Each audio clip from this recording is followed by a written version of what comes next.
একদম খামসামনিতে আমরা হচ্ছে থ্যাংক ইউ। আমি ভিডিওর প্রথমে উত্তর কোরিয়ার প্রেসিডেন্ট কিম জং উনকে থ্যাংক ইউ দিয়েছি, বড় ভাই ডাকছি যে ভাই পাল্লি পাল্লি হ্যাঁ হিয়ং পাল্লি পাল্লি, মানে তাড়াতাড়ি কইরা দেন। যারা মনে করেন যে উত্তর কোরিয়ার কিম জং উন আজকে যেই ঘোষণা দিয়েছে, আপনার কলিজা যদি শান্তি লাগে ভিডিও সর্বোচ্চ শেয়ার করেন। কোরিয়ান ভাষা আমরা চাই উত্তর কোরিয়া উপযোগ ফোকখান, মানে উত্তর কোরিয়াটা বলা হয় ফোকখান। যদি ইরান চায়, কে ঘোষণা দিচ্ছে দেখেন, উত্তর কোরিয়ার প্রেসিডেন্ট কিম জং উন, যদি ইরান চায় আমরা ইসরায়েলের বিরুদ্ধে ক্ষেপণাস্ত্র সরবরাহ করব। Wow, what a dialogue. এরপরের অংশ দেখেন, ইসরায়েলকে মুছে ফেলার জন্য একটি ক্ষেপণাস্ত্রে যথেষ্ট আমাদের ভান্ডারে থাকা।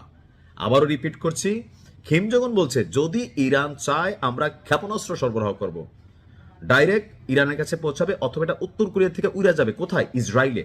আর একটা ক্ষেপণাস্ত্রই ইসরায়েলকে মুছে ফেলার জন্য যথেষ্ট হিসাবে মনে করছে উত্তর কোরিয়ার প্রেসিডেন্ট কিম জং উন।